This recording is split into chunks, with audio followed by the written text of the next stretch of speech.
थंडीत खाल्ले जाणारे अगदी स्पेशल असे मेथीचे लाडू कसे बनवायचे ते आज आपण बघणार आहोत.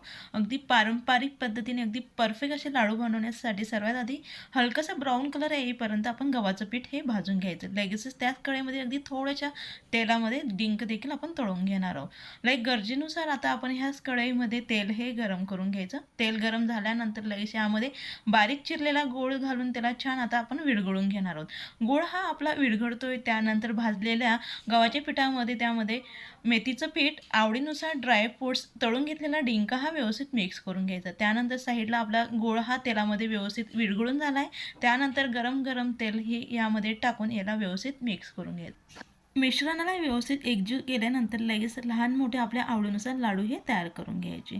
जर तुम्हाला लाडूंची सविस्तर कृती बघायची असेल तर खाली त्रिकोण या बटनाला क्लिक करा. अगदी पूर्णपणे व्हिडिओ हा तुम्हाला मिळेल.